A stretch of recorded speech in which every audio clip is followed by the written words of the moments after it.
Does Operation Fortune suck? Hey guys, my name is Brandon, aka the BrandoCritic. Thank you guys so much for being here today with me. I really do appreciate it from the bottom of my heart for you guys being here. I was able to see Operation Fortune a few days early, and I'm here to tell you if it sucks or not. But let me know, guys, are you guys excited to see Operation Fortune? I know this film has had some problems being released to the public, but it's finally here. Are you guys gonna see it? Are you guys fans of Guy Ritchie, Jason Statham, Aubrey Plaza? Whatever your thoughts are, leave them down in the comment section down below. I read every single comment and I love responding to you guys, so let's get a discussion going. But make sure you guys stick around to the end of the video so that you guys know my rating of the film, or else you might be going into a film that might not be right for you. Now let's get started. So we got Guy Ritchie in the director's chair for this one, and he has done the Sherlock Holmes films. He has done Lock, Stock, and Two Smoking Barrels. I've only seen parts of that movie. I know I need to actually watch it. I do have it in the collection back there. But he's done Snatch, Man from U.N.C.L.E., Wrath of Man was his most recent film about 2 years ago. He did the live-action Aladdin movie, which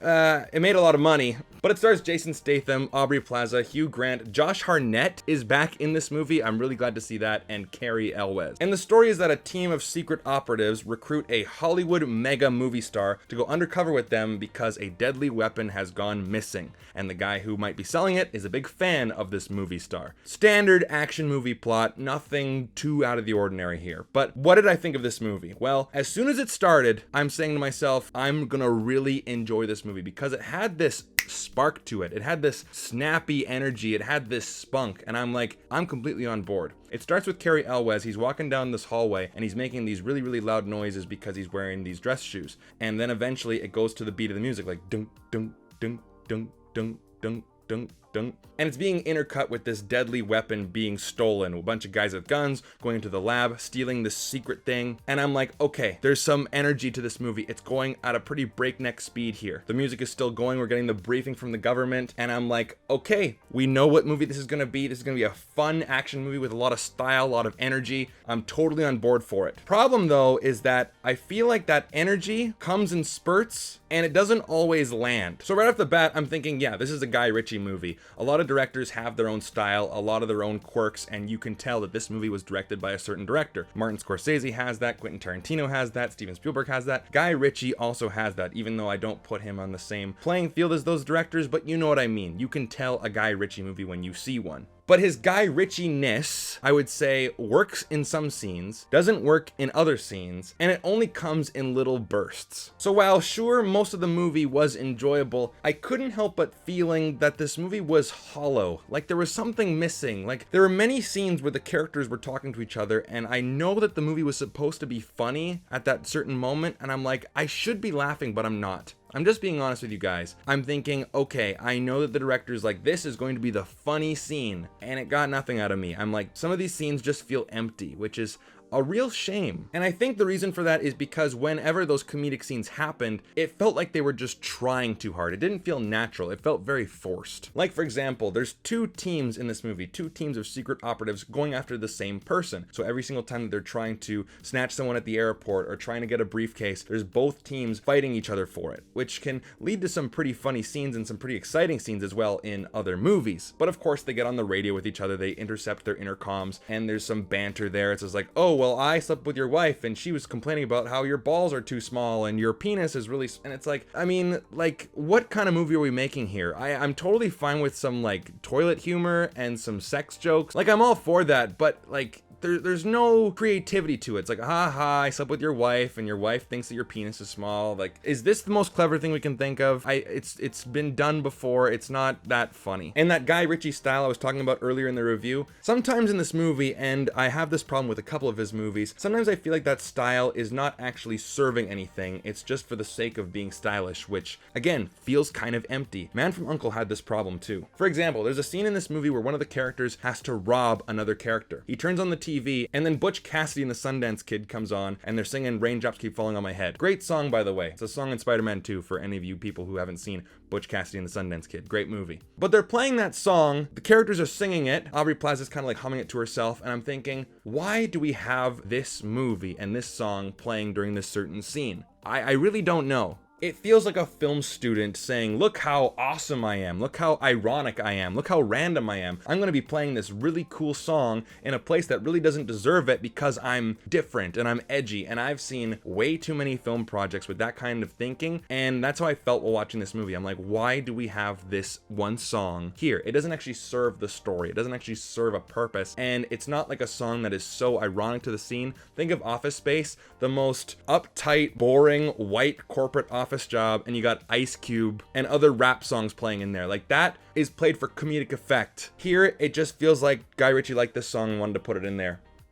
And something similar that he does in other movies as well, it's that he shows little scenes out of order. He won't necessarily show an action scene from beginning to end. He'll show the beginning of the fight, then the ending of the fight. A character will come by and go, what happened here? Character goes, and then they show the middle of the fight, and then it shows the end. That happened. And I'm thinking to myself, why do it this way? I feel like the filmmakers think it's cooler than it actually is. It doesn't really add anything. So that's what I mean. This style is serving very little. And by the way, guys, it feels like I'm ripping on this movie. There's problems with it, of course, but I will get to some good moments as well. So spread the positivity, hit the like button, and yeah, I really thank you for that, by the way. It really helps out the channel. But speaking about Guy Ritchie's style, Jason Statham, I think Jason Statham can be a good actor given the right role in the right movie. I don't think he's actually right for this movie. Sure, he can hold his own in the action sequences, but I think that he is just too dull for a movie with this much style. Even though it's not really serving much, I feel like Jason Statham is kind of that bland rock right in the middle of it. The rest of the cast is actually the reason why I think that most people should enjoy this movie. Because I'll be honest, the story is okay. It's very standard action spy stuff. Nothing great, nothing terrible. It's serviceable stuff. The action sequences, nothing groundbreaking, but good for the story. There's actually a pretty good car chase as well in this movie. It's fun stuff, nothing spectacular. The cast and the chemistry between the characters is what makes this movie work. Aubrey Plaza has her really unique energy. She really commands the screen. She is quirky, she's sexy, she's smart, she's badass. I really liked her character in this movie. Cary Elwes brings that Kingsman energy, that quippy, sophisticated, fun energy. Cary Elwes was really fun in this movie. I think that he should be in the next Kingsman movie if they decide to make a fourth one, which I think is a bit of a long shot, but we'll see. But Hugh Grant was amazing in this movie.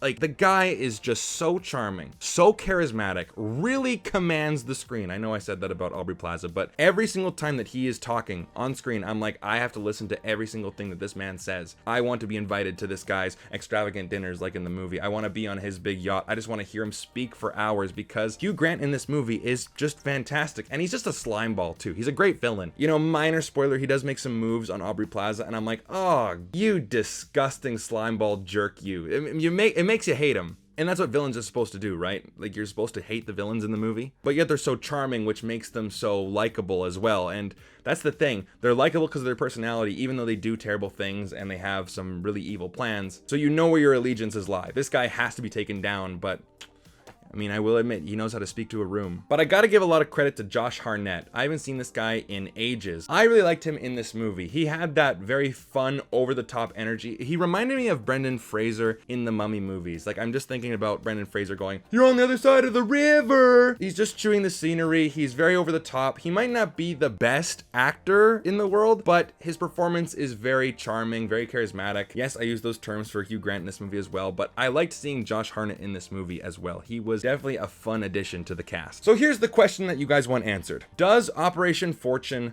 suck? I think that there will be some people, and I completely understand why they would think this. I think some people would definitely think that this movie sucks because the story is very mediocre. The action scenes are not fantastic. The cast is good, but like I said earlier, the Guy Ritchie style seems to be very sporadic and not always in the best shape. So I can totally understand that, but I think the cast and the chemistry that they all have together, the action sequences, the style, all put together, it might not be the smoothest ride to get to the end, but I had fun with it, and I would consider this like a comfort movie. It's not a movie that I think I'm gonna own on Blu-ray or on 4K, but if it's on TV, I'm gonna go like, hey, you know what? I remember Operation Fortune. That had some good moments, and it left me with a smile on my face. I didn't cringe during this movie, so I don't think it sucks, but I think some other people will think it sucks. But for an overall rating, I'm gonna give this movie a 3 out of 5. I liked it. Probably won't watch it again, but I'm glad I saw it at least the one time. And that's my review for Operation Fortune. Thank you guys so much for watching. I really do appreciate it. I do want to plug in my Patreon though. If you want to really support the channel, then come join the exclusive community on Patreon. We have monthly watch-alongs every single month. Those are a ton of fun. We pick a movie, we discuss it. I give you guys movies every single month, which is a lot of fun as well. Some of my Patreon members have really grown their collections because of being a Patreon member. Brand new 4Ks, the works. And you guys get to see content early along with other perks as well. So don't miss out. Patreon is down below. But I'd also like to see you guys in the next video, which you can click right here. Thank you guys so much. I'll see you guys there. Take care.